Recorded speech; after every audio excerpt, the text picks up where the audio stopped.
Today's set of books are summer classics you could lose yourself in on a holiday.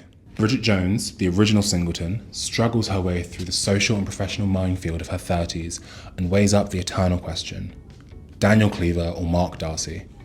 Leaning on her indispensable friends Shazza, Jude and Tom for support through it all.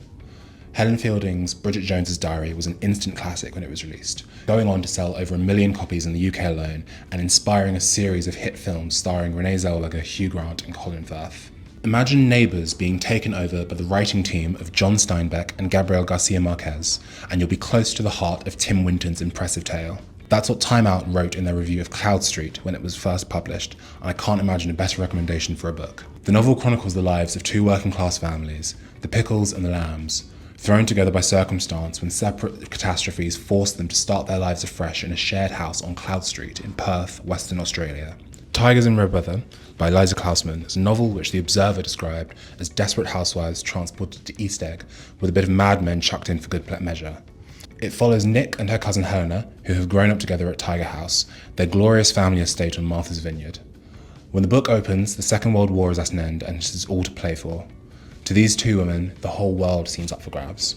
Full of old money secrecy and intrigue, Tigers in Red Weather is perfect for fans of F. Scott Fitzgerald's The Great Gatsby and Ford Madox Ford's The Good Soldier. House for Mr. Biswas by Nobel Prize winner V.S. Naipaul.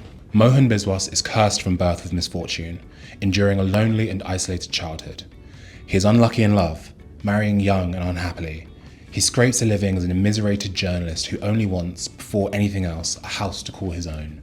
Heartrending and viciously funny, this is the story of a man desperate to become the master of his own destiny.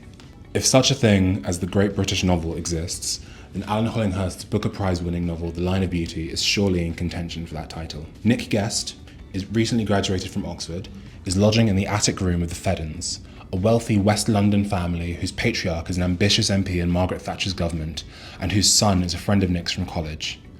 The Line of Beauty is the book of Margaret Thatcher's Britain, in which Alan Hollinghurst exposes the excesses and hypocrisies of the era set in the summers of 1983 and 1987.